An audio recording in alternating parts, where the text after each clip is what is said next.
William Billy Thornton stood on the wraparound porch of his Victorian home, watching the sunrise paint the sky in shades of amber and gold. At 42, he had built an empire from nothing, a construction company that had grown from a single truck to a fleet of hundreds, employing half the town of Millbrook. His calloused hands, scarred from years of manual labor before success found him, gripped the coffee mug tighter as he spotted the familiar silver Mercedes pulling into his driveway.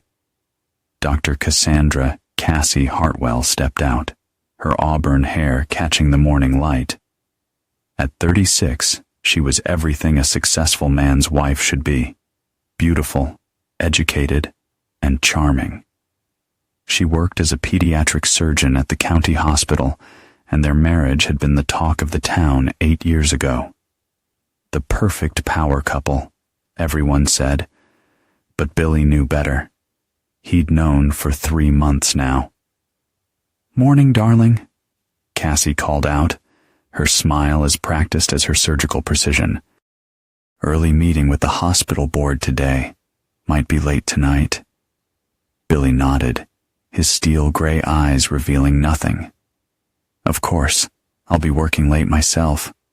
New subdivision needs my attention," he replied.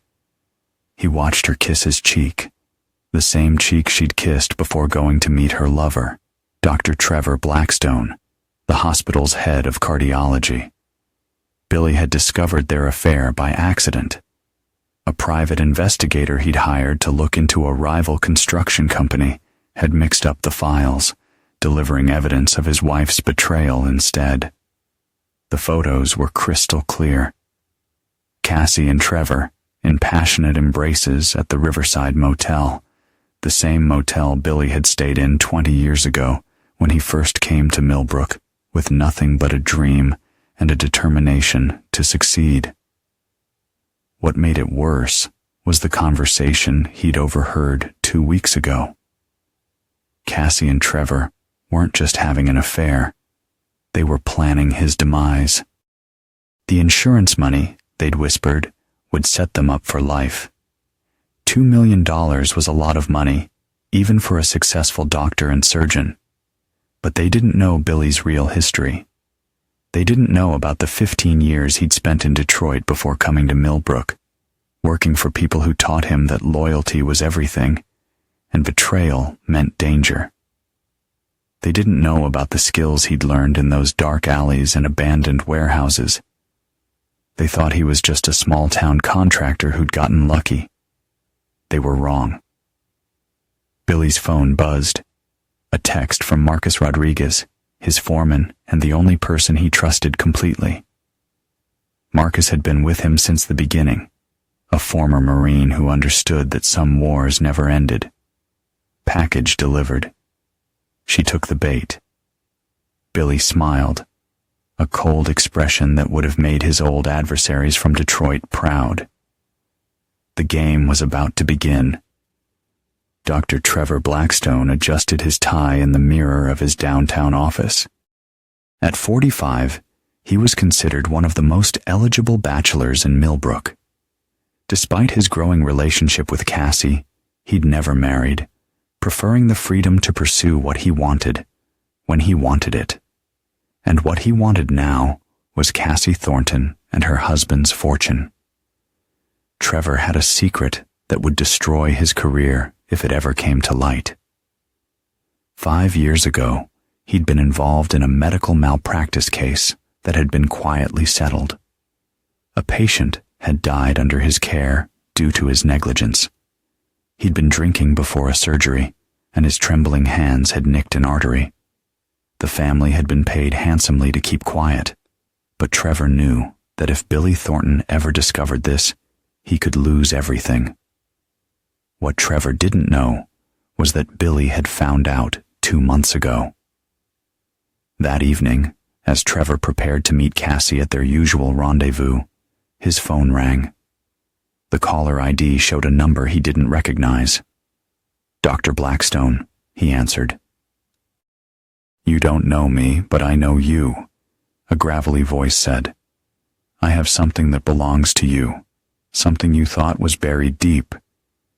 Trevor's blood ran cold. Who is this? Someone who knows about Amy Peterson. Remember her?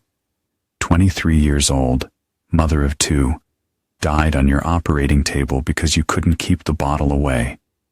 The line went dead. Trevor's hands shook as he stared at the phone. Someone knew. Someone had found out about Amy Peterson. Meanwhile, across town, Cassie was dealing with her own mysterious caller. Mrs. Thornton, you might want to be more careful about who you trust, a woman's voice said when Cassie answered her phone. Who is this? Cassie asked. Someone who knows your husband better than you do. He's not the man you think he is. Meet me at the old Millbrook Cemetery at midnight if you want to know the truth about Billy Thornton. Cassie hung up, her heart racing. She thought about calling Trevor, but something told her to go alone. She needed to know what this was about.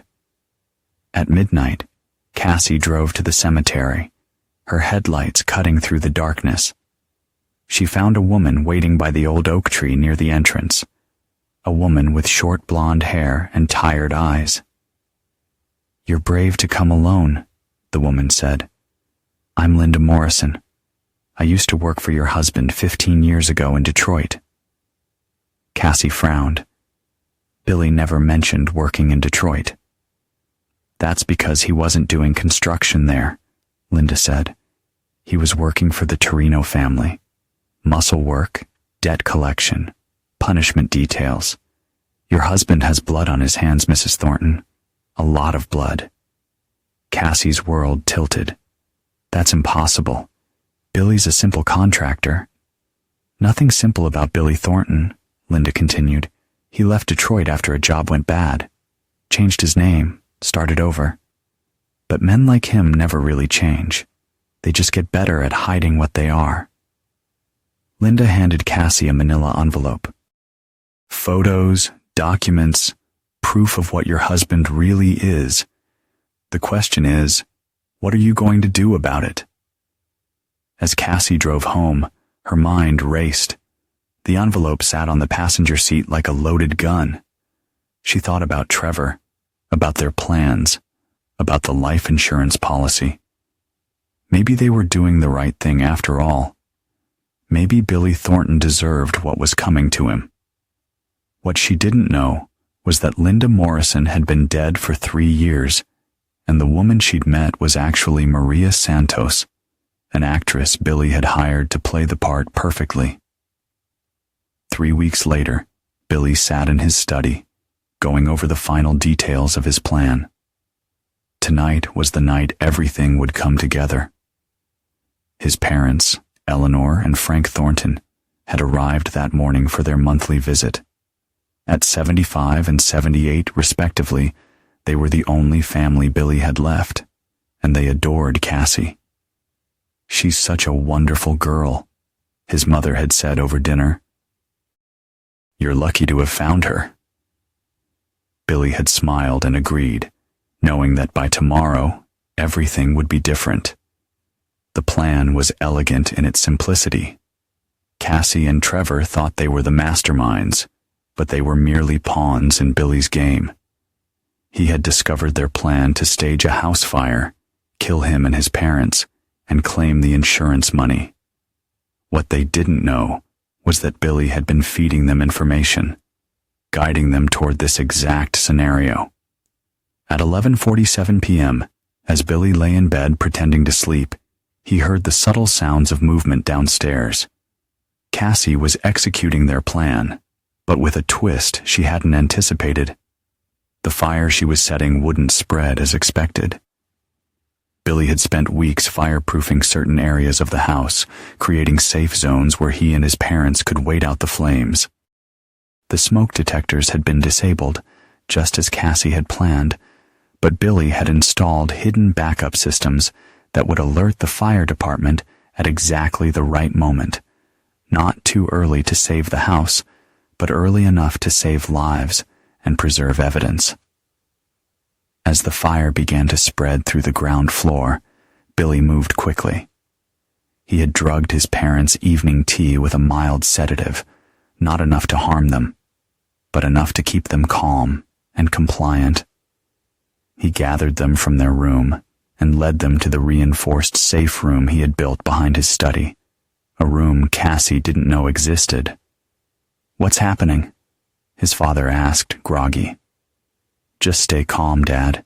Everything's going to be okay," Billy said, helping them into the hidden room. "There's oxygen in here, and the fire department will be here soon. I'll be right back." Billy returned to his bedroom and activated the hidden cameras he'd installed throughout the house. Every angle was covered. Every moment was being recorded. He watched as Cassie moved through the house, spreading accelerant and setting fires. She was thorough. He'd give her that. But she was also sloppy. She left fingerprints on the gasoline can and didn't notice the tiny cameras recording her every move. When she reached the basement, Billy's trap was sprung. The electrical panel she was sabotaging wasn't connected to the main power. It was a decoy. The real electrical system was safely isolated. As she tried to cut the wires to make it look like an electrical fire, the cameras captured everything. The fire department arrived exactly when Billy had planned, finding him unconscious in his bedroom. The paramedics rushed him outside, where he played the part of the shocked husband perfectly. "My parents," he screamed, fighting against the paramedics. "They're still inside. And Cassie, where's Cassie?" But Cassie was already gone, having escaped through the back of the house. Within an hour, she was on television, tears streaming down her face as she spoke to a CNN reporter who had happened to be in town covering a different story. "He cut the fire alarm wires," she sobbed. "Billy must have done it. He wanted the life insurance money. He's been acting strange lately, talking about money problems. I never thought he'd hurt his own parents." Billy watched from his hospital bed, where he was being treated for minor smoke inhalation. The performance was perfect. Cassie had just sealed her own fate. The arrest came at dawn. Billy was still in the hospital when Detective Ray Morrison and his partner, Detective Janet Cole, walked into his room with handcuffs. "William Thornton, you're under arrest for the murder of Eleanor and Frank Thornton and the attempted murder of your wife, Cassandra Thornton," Detective Morrison said, reading him his rights. Billy didn't resist. He'd expected this. It was all part of the plan. "This is insane," he said, playing his part perfectly. "My wife is the one who—" "Save it for your lawyer," Detective Cole interrupted. "We have evidence that you disabled the smoke detectors and cut the fire alarm wires. Your wife barely escaped with her life." As they led him away, Billy caught sight of Cassie in the hospital corridor, still playing the grieving wife. She was good. He'd give her that, but not good enough. Billy's lawyer, Theodore Ted Grayson, met him at the county jail. At 62, Ted was an old-school defense attorney who had handled some of the biggest cases in the state. He was also one of the few people who knew about Billy's past in Detroit. "They're charging you with 2 counts of first-degree murder and 1 count of attempted murder," Ted said, settling into his chair across from Billy in the visitor's room. "The evidence looks bad, Billy. Really bad." "How bad?" Billy asked. "They found accelerant residue on your clothes. The fire marshal determined the fire was deliberately set." "And your wife?" Ted paused. "Your wife is very convincing on television. Half the country thinks you're a monster." Billy smiled, the same cold smile he'd worn on his porch that morning 3 weeks ago. "Ted, I need you to do something for me. I need you to hire a private investigator. Someone discreet. Someone who can dig deep." "Billy, we don't have time for—" "We have all the time in the world," Billy interrupted. Trust me on this. I want you to investigate Cassie's background. I want you to find out everything about her life before she came to Millbrook. And I want you to look into Dr. Trevor Blackstone. Ted frowned.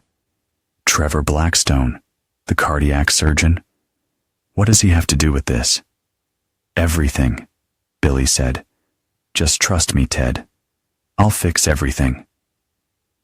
The next 3 months were hell. Billy sat in a county jail cell, watching as his wife played the grieving widow on every news channel. She was everywhere. Oprah, Ellen, CNN, Fox News. The story had everything. A wealthy contractor, a beautiful doctor wife, elderly parents killed in a fire, and accusations of murder for insurance money. The media painted Billy as a monster, a man so greedy that he'd murder his own parents for money. Cassie was the victim, the brave woman who'd escaped the killer's trap. But Billy wasn't worried. He spent his time in jail reading, exercising, and planning. He'd faced worse odds in Detroit. He knew that patience was a virtue, and revenge was a dish best served cold. Meanwhile, Ted Grayson was working. The private investigator he'd hired, a former FBI agent named Patricia Wells, had discovered something interesting about Cassie's past. She's not from Oregon like she claimed, Patricia reported to Ted. She's from a small town in Montana called Clearwater. And her name isn't Cassandra Hartwell. It's Cassandra Mitchell. Mitchell? Ted frowned. Why would she change her name? That's where it gets interesting, Patricia continued. Cassandra Mitchell was married before, twice. Both husbands died in suspicious circumstances. House fires, both of them. Ted felt his blood run cold. Are you telling me? I'm telling you that your client might be married to a serial killer, Patricia said. And I'm just getting started.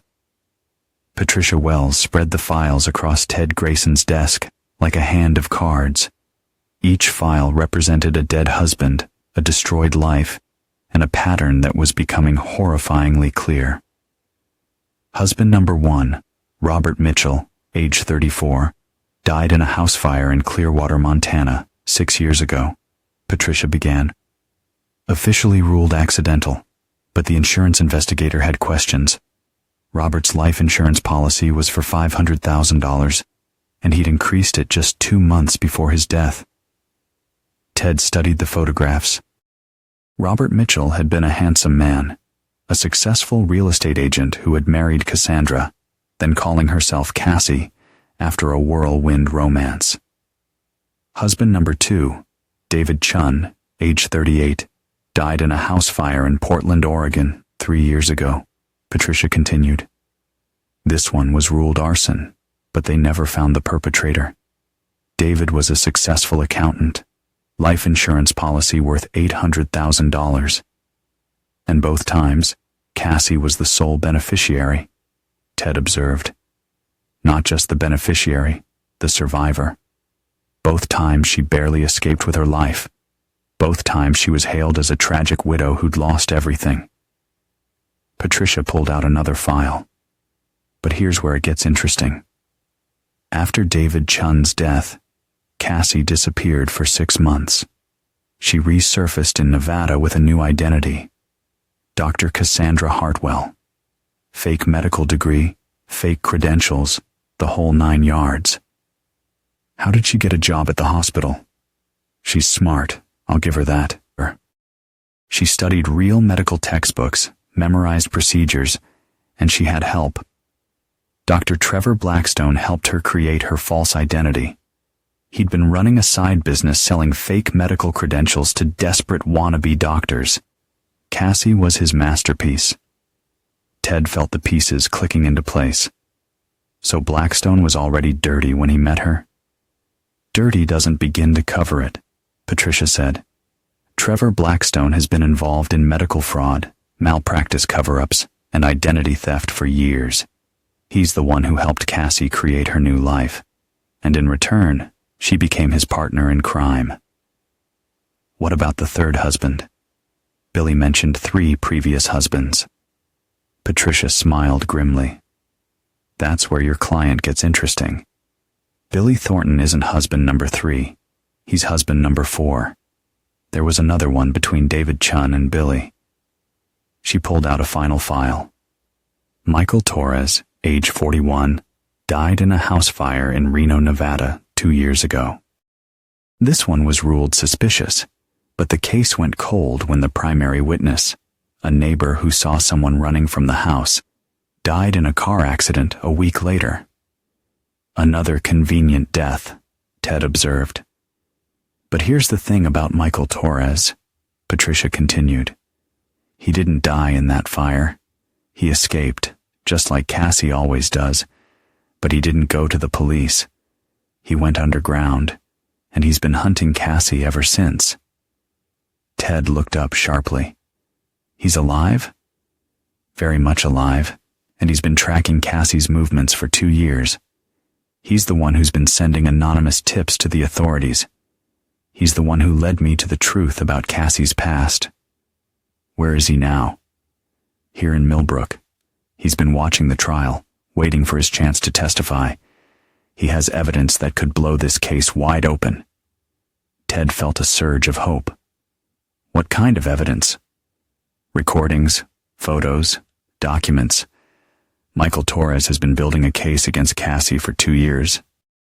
He has proof that she's killed at least 3 men, maybe more. He has evidence of her insurance fraud, her identity theft, and her partnership with Trevor Blackstone. Why hasn't he gone to the police? Patricia's expression darkened. Because he's not entirely clean himself. Michael Torres has a past. A dark past. He's been involved in some questionable activities, and he knows that if he comes forward, he'll be opening himself up to prosecution. But he's reached a point where he doesn't care anymore. He wants justice for the men Cassie has killed. Ted gathered the files. I need to meet with him. Already arranged, Patricia said. He'll be at the courthouse tomorrow. He's ready to testify. Meanwhile, in his jail cell, Billy was having his own revelation. A new inmate had been brought in, a man named Carlos Vega, who'd been arrested for armed robbery. Carlos recognized Billy from the news, but more importantly, he recognized Cassie. That woman on TV, Carlos said during rec time, the one crying about her husband. I know her. Billy looked up from his book. You know my wife? I know her from Vegas. She was working with this doctor, running some kind of medical scam. They were selling fake prescriptions, forged medical records, stuff like that. She went by a different name then. Crystal something. Billy felt his pulse quicken. Another piece of the puzzle. This doctor, Billy said carefully. Tall guy, dark hair, expensive suits. That's him. Trevor something. They had a good thing going until some guy started asking questions. Big guy. Looked like he could handle himself. Word was he was hunting them. They got spooked and split up. Billy smiled. Michael Torres, the third husband who hadn't died in the fire. Carlos, Billy said, I need you to do me a favor. I need you to get a message to my lawyer. The courtroom was packed as Ted Grayson prepared to present his defense. The prosecution had spent 2 weeks painting Billy as a cold-blooded killer who'd murdered his parents for insurance money. The evidence seemed overwhelming: accelerant residue, disabled smoke detectors, and a grieving widow who'd barely escaped with her life. But Ted had a surprise. Ladies and gentlemen of the jury, Ted began, the prosecution wants you to believe that Billy Thornton is a monster. They want you to believe that he killed his own parents for money. But the truth is far more complex and far more disturbing. He turned to face the courtroom, his eyes finding Cassie in the gallery. She sat in the front row, dressed in black, playing the grieving widow to perfection. The truth is that Billy Thornton is not the killer in this case. He's the intended victim, and the real killer is sitting right here in this courtroom. A murmur ran through the crowd. Cassie's face remained composed, but Billy could see the slight tightening around her eyes. "Your Honor," Ted continued, "I'd like to call my first witness, Mr. Michael Torres." The courtroom erupted in whispers as a tall, weathered man walked to the witness stand. Cassie's face went white, but she quickly composed herself. "Mr. Torres," Ted began, "please tell the court your relationship to the defendant."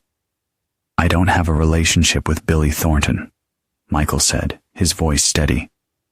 "But I have a very personal relationship with his wife, Cassie. You see, Cassie was married to me before she married Billy. I'm husband number 3. The courtroom exploded in noise. The judge banged his gavel repeatedly. "Order. Order in the court." Ted waited for silence before continuing. "Mr. Torres, the court records show that you died in a house fire in Reno, Nevada, 2 years ago." "That's what Cassie wanted everyone to believe," Michael said. "She set that fire, just like she set the fire that killed Billy's parents. But I survived, and I've been hunting her ever since." Michael's testimony was devastating. He described in detail how Cassie had murdered her previous husbands, how she'd faked her own medical credentials, and how she'd partnered with Trevor Blackstone to create new identities and defraud insurance companies. "She's a serial killer," he concluded.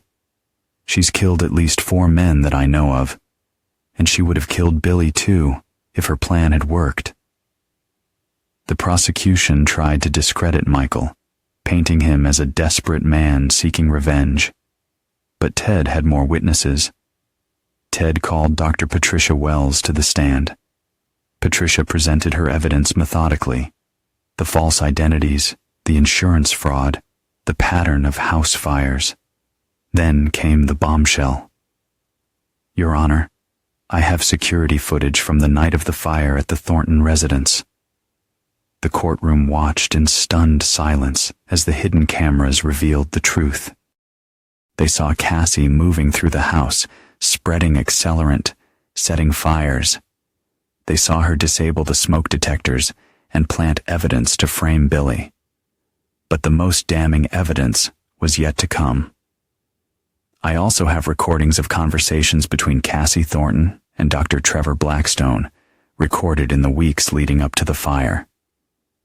The jury listened in horror as Cassie and Trevor discussed their plan to kill Billy and his parents, to stage the fire, and to split the insurance money. $2 million, Cassie's voice crackled through the speakers. "It's enough to disappear forever, somewhere warm, somewhere they'll never find us." "What about the old folks?" Trevor's voice asked. "Collateral damage," Cassie replied coldly. "They're old anyway. We're doing them a favor." The courtroom was silent as the recording ended. Several jurors looked sick. Ted's final witness was the surprise of the day. "Your Honor, I call Billy Thornton to the stand." Billy walked to the witness stand with the confidence of a man who'd been waiting for this moment. He looked directly at Cassie as he was sworn in. "Mr. Thornton," Ted began, "did you kill your parents?" "No, I did not." "Did you set the fire that destroyed your home?" "No, I did not." "Did you disable the smoke detectors?" "No, I did not." Ted paused dramatically. "Mr. Thornton, did you know about your wife's plan to kill you?" Billy's eyes never left Cassie's face. "Yes, I did." "Mr. Thornton, if you knew about the plan, why didn't you go to the police?" Billy smiled, the same cold smile that had terrified his enemies in Detroit. "Because I wanted to catch her in the act. I wanted to make sure she couldn't hurt anyone else, and I wanted to make sure she paid for what she'd done to those other men." "So, you set a trap?" "I set a trap," Billy confirmed. I knew she was planning to kill me and my parents, so I prepared. I fireproofed parts of the house. I installed hidden cameras. I created a safe room where my parents and I could wait for the fire department. I let her think she was in control, but I was always one step ahead. Ted nodded. And your parents? Are they really dead? Billy's smile widened. My parents are very much alive. They're in protective custody, waiting to testify against the woman who tried to murder them. The courtroom erupted in chaos as Cassie jumped to her feet, screaming, "You set me up! You planned this whole thing!" The bailiff moved to restrain her as she continued screaming. "You're just like the others. You think you're so smart. Well, you're not. I killed them all, and I would have killed you too." The jury had heard enough. They convicted Cassie on all charges. The sentencing hearing was a media circus. Cassie had been convicted on multiple counts of murder, attempted murder, insurance fraud, and identity theft. The prosecution was seeking the death penalty, but Billy wasn't satisfied with a legal victory. He wanted something more personal. 3 days before the sentencing, Billy received a visitor in his jail cell, a man he hadn't seen in 15 years. Vincent Torino, the son of his former boss in Detroit. "Billy boy," Vincent said, settling into the visitor's chair. "You've been making headlines." "Vinny," Billy replied. "Didn't expect to see you here. Your wife's case has been all over the news. My father's been following it. He's impressed." Billy raised an eyebrow. "Impressed? You played it perfect. Set up your enemy, gathered evidence, let them hang themselves. It's art." "What does your father want, Vinny?" Vincent smiled. "He wants to offer you a job, the old job. You come back to Detroit, work for the family again. This time as a partner, not just muscle." Billy considered the offer. After everything he'd been through, the idea of returning to his old life had a certain appeal. But he had unfinished business in Millbrook. "Thanks, but no thanks," Billy said. "I've got my own plans." "Your funeral," Vincent said, standing to leave. "But if you change your mind, you know where to find us." After Vincent left, Billy received another visitor, Ted Grayson. "The jury's back," Ted said. "They've reached a verdict on the sentencing. And life without parole. She'll die in prison." Billy nodded, but he wasn't satisfied. Legal justice was one thing, but true justice was another matter entirely. That night, Billy was released from jail. All charges dropped. The real evidence had exonerated him completely. As he walked out of the courthouse, reporters surrounded him, shouting questions. "Mr. Thornton, how does it feel to be free? Mr. Thornton, will you be seeking damages from your wife? Mr. Thornton, what's next for you?" Billy ignored them all. He had work to do. His first stop was the county hospital where Dr. Trevor Blackstone was still working, apparently believing he'd avoided prosecution. Billy found him in his office, packing boxes. "Going somewhere, Trevor?" Billy asked, closing the door behind him. Trevor looked up, startled. "Billy, I heard you were released. Congratulations." "Thanks. I hear you're leaving town." "Yes. Well, after everything that's happened, I thought it would be best to make a fresh start." Billy moved closer. "That's funny. I was thinking the same thing. A fresh start. But first, I need to tie up some loose ends." Trevor tried to back away, but Billy was faster. The skills he'd learned in Detroit hadn't faded. In 30 seconds, Trevor was unconscious, and Billy was dragging him toward the service elevator. 3 hours later, Trevor Blackstone was found in his car at the bottom of Miller's Creek, the victim of an apparent accident. The police ruled it a suicide, a man overwhelmed by guilt over his involvement in a murder conspiracy. Billy's second stop was the state prison where Cassie was being held. He didn't visit her. He didn't need to. Instead, he had a conversation with Maria Santos, the actress who'd played Linda Morrison in The Cemetery. "You did good work," he told her, handing her an envelope filled with cash. "Now I need you to do one more thing." Maria nodded, understanding. She'd grown up in the system, and she knew how prison worked. She knew people on the inside, people who could arrange accidents. "How do you want it done?" she asked. "I don't care," Billy said. "Just make sure it looks natural, and make sure she knows it's coming." 2 weeks later, Cassandra Thornton was found dead in her cell, the victim of an apparent heart attack. The prison doctor ruled it natural causes. Stress and guilt, he said, had taken their toll. But Billy knew better. He'd used his connections to ensure that Cassie's final days were filled with terror, knowing that death was coming, but not knowing when or how. With Cassie and Trevor dead, Billy turned his attention to the others who had betrayed him.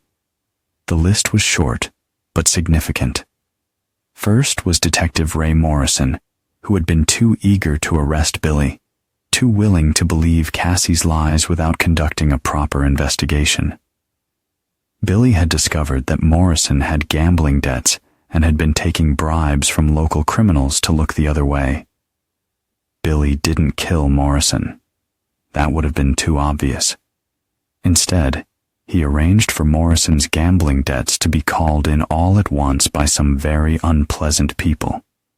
Morrison lost his house, his car, and his pension trying to pay them back. Billy watched carefully as Morrison's life unraveled, ensuring that justice, his kind of justice, was served. He ended up working as a night security guard at a shopping mall, disgraced and broken. Detective Janet Cole was more difficult. She was honest, but she had been Morrison's partner and had gone along with the rushed investigation. Billy couldn't justify harming her, but he could make her life difficult. He arranged for her husband's construction company to lose several major contracts, forcing the family into financial hardship. It wasn't death, but it was still a form of justice. The media had painted Billy as a monster, so he decided to give them what they wanted. He held a press conference, standing in front of the burned remains of his house. "Ladies and gentlemen," he began, "I want to thank you for your interest in my story.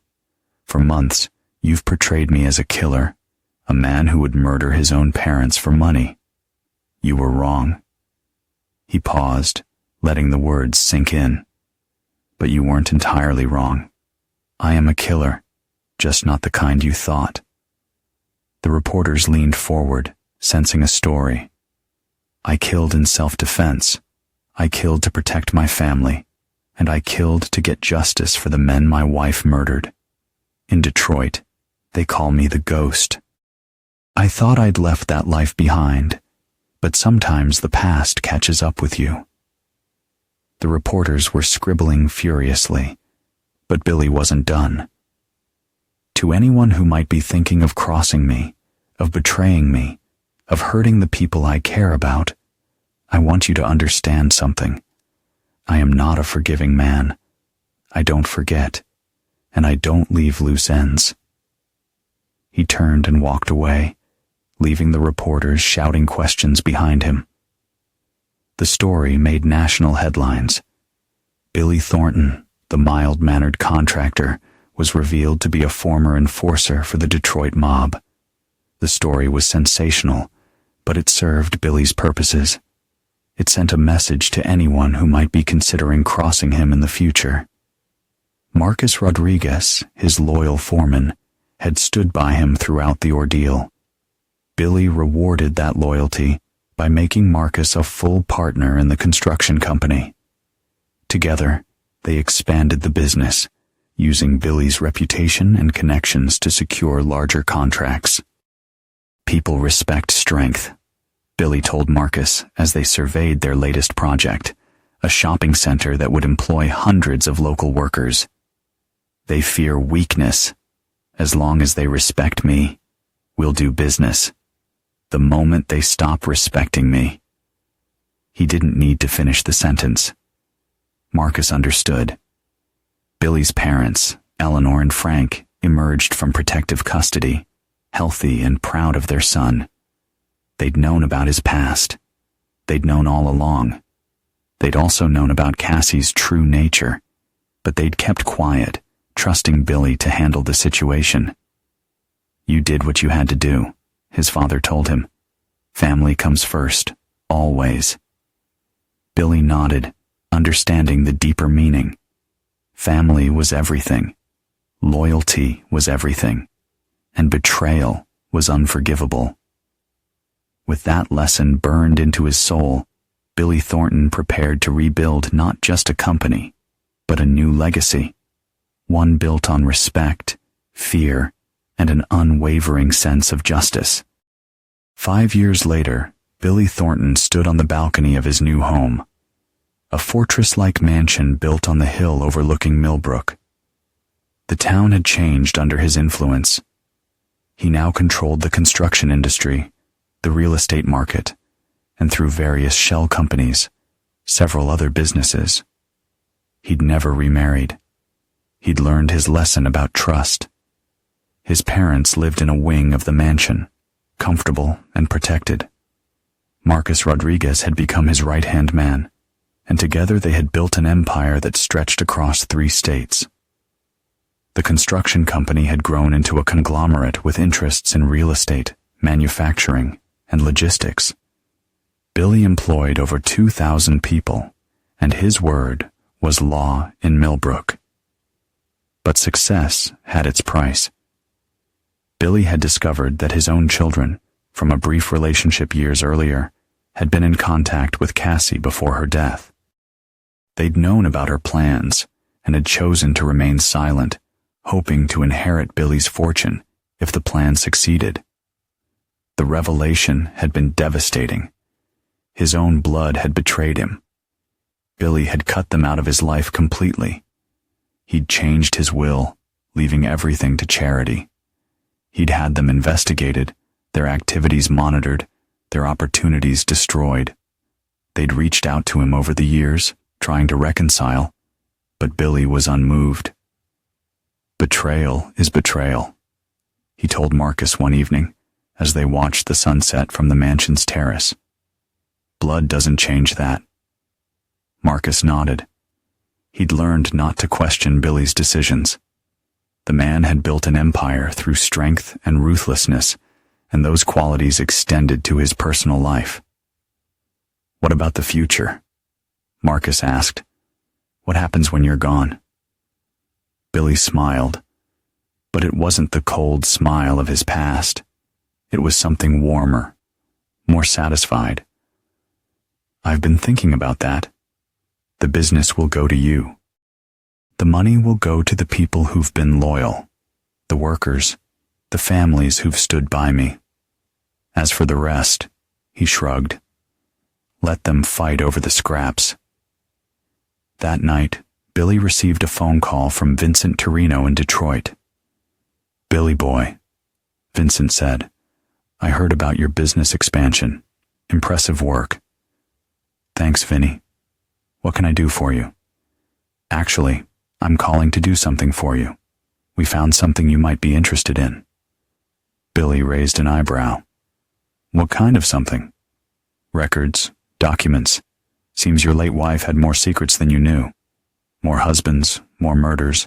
Goes back 15 years. Billy felt a familiar chill. Even in death, Cassie was still revealing her secrets. How many? He asked. 7 that we can confirm. Maybe more. She was a busy girl. Billy closed his eyes, thinking of all the families who'd never gotten justice. All the men who died believing they were loved. I want everything, he said. Names, dates, locations, everything. Figured you might. I'll have it to you by tomorrow. After hanging up, Billy walked to his study and opened a locked drawer. Inside were files and mementos, reminders of the life he'd lived, the enemies he'd beaten, the ghosts he'd survived. And as he prepared to review Cassie's final secrets, he understood that his vigilance could never truly end, not as long as betrayal and unfinished business lurked in the shadows. Inside was a single photograph, a picture of himself as a young man in Detroit, standing next to Vincent's father, Don Torino. He looked at the picture for a long time, remembering who he'd been, what he'd done, and why he'd left that life behind. But some things never changed. Justice was justice, and Billy Thornton was still very good at delivering it. The next morning, Billy began making calls. He had work to do. The ghost was back,